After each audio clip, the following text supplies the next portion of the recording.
You're welcome back. If you're just joining us, I've been speaking with Sir Sonny Nwosu, the National Coordinator of the Independent Shareholders Association. Let's come back to this issue. Before you come back, let me tell you something. Sanusi was an investor when he was in First Bank.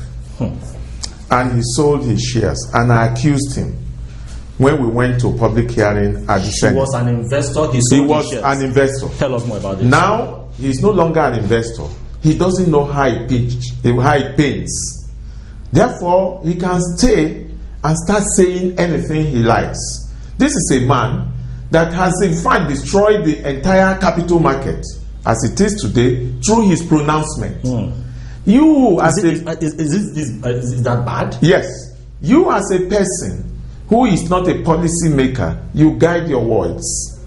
But we have a governor that speaks 7 days a week and refutes himself 7 days a week. You say Sanusi is not allowing this economy. Can't we also say, maybe we also say that shareholders are not allowing the economy to breathe? No. Shareholders are fighting for a true cause, a just cause.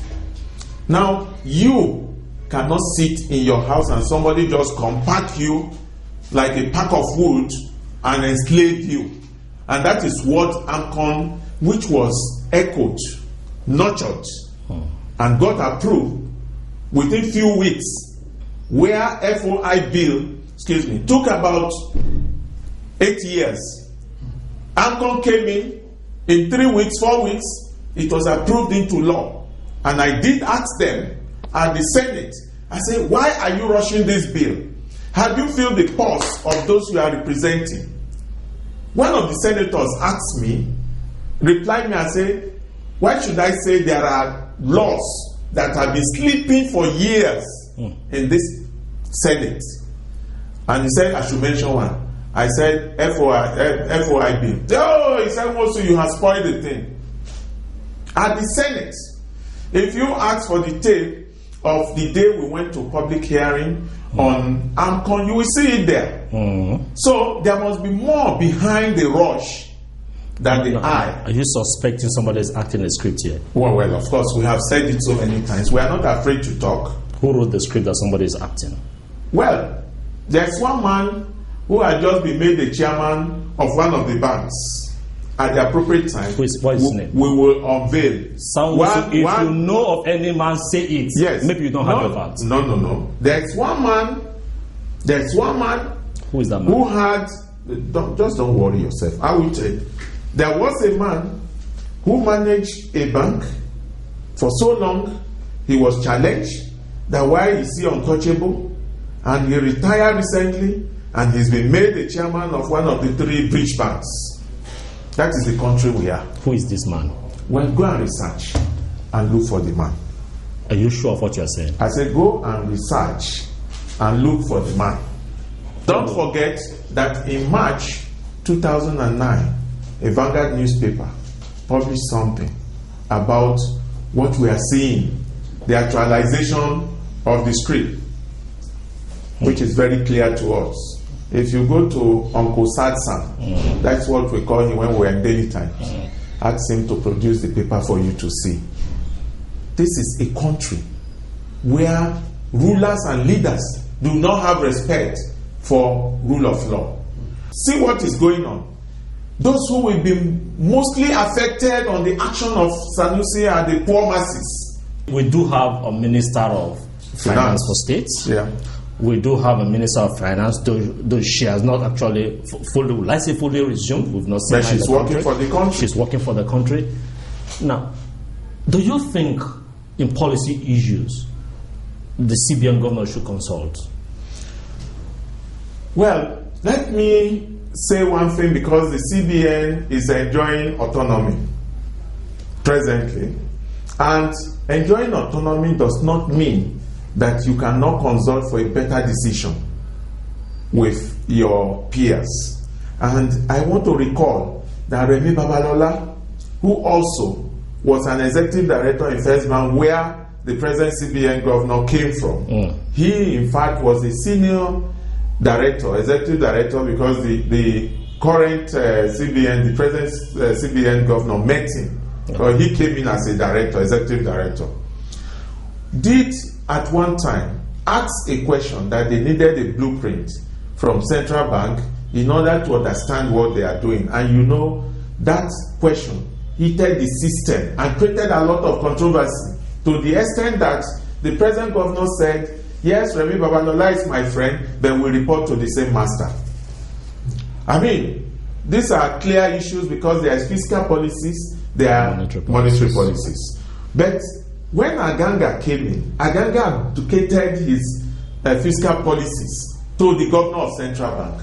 And that was when he expanded his powers. He can come out and say, I give aviation sector this amount, I give agriculture this amount, I give this. Those things were fiscal policies. That shouldn't have been the responsibility. No. In so many cases, the Minister of Finance in Aganga was not doing anything. We were just seeing his open teeth. And that was all we were seeing, while the central bank governor was directing even physical things. And I think if he had remained with monetary policy, probably he would have done a little bit much better than what he's doing. But the powers can intoxicate people. And that's why he doesn't care. I was telling you a story that this man sold his 700,000 shares in First Bank and made money from it. The next thing, he started destroying the market. These were areas that even the Senate could have asked him questions. But when does it bother you that the Senate, the National Assembly, don't really ask questions? Yes, it bothers you. Of course, it bothers me very well. Because they are representing the people. They should ask questions reflecting the feelings of the people whom they are representing, who are suffering on issues like this. So from then, he's no longer an investor. He doesn't know anything. He continued to talk every day from every side of the mouth, destroying the market, destroying the economy, destroying everything. Why was he in a haste when he said to the world that he's giving the banks September ending to recapitalize?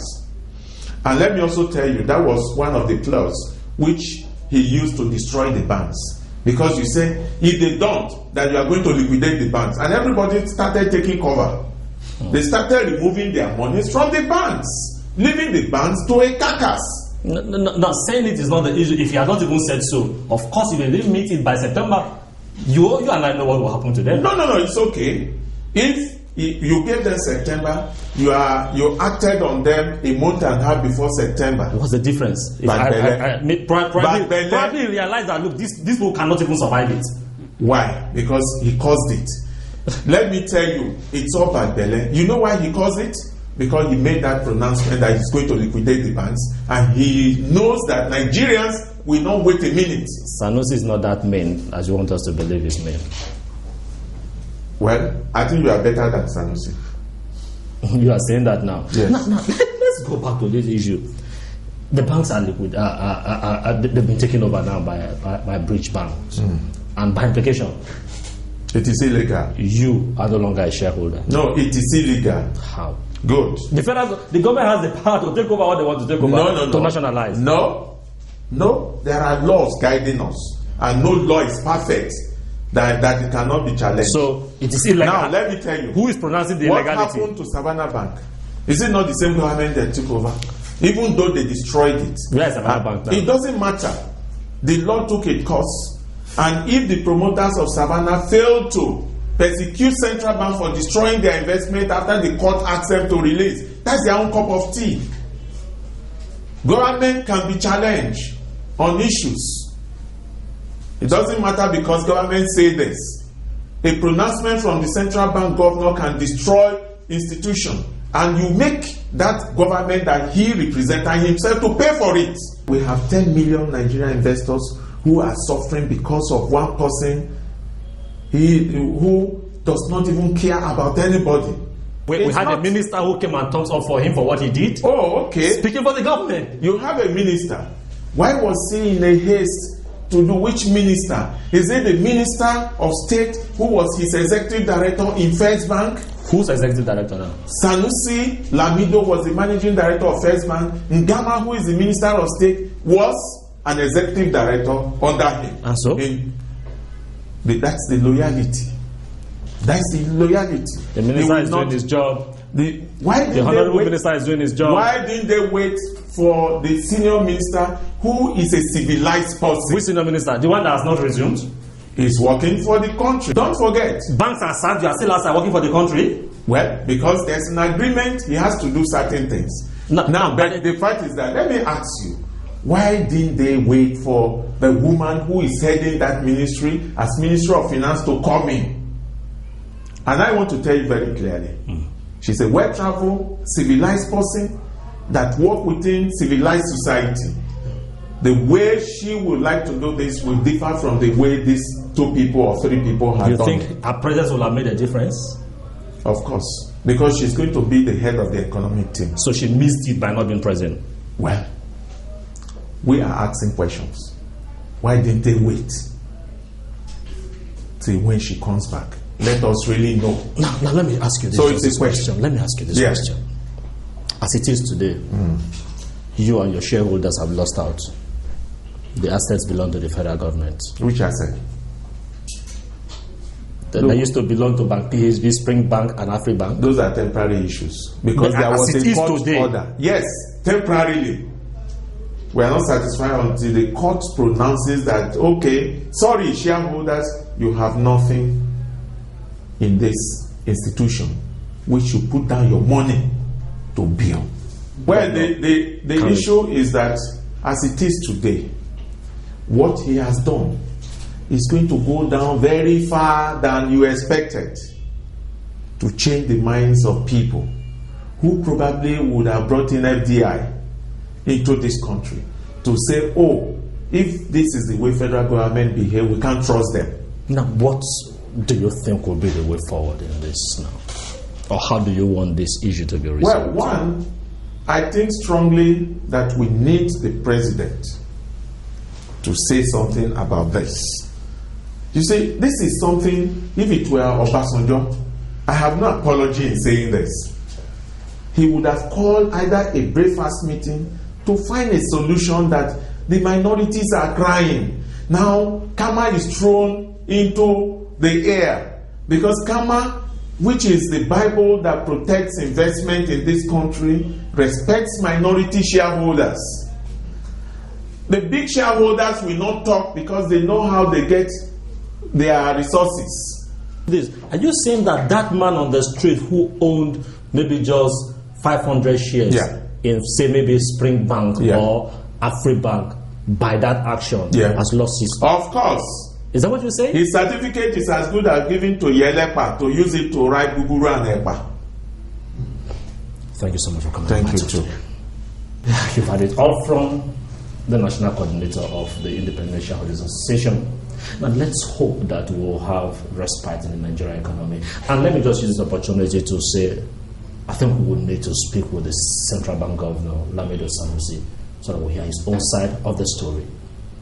Thank you so much for being part of today's show. Until we meet again next week. Bye-bye.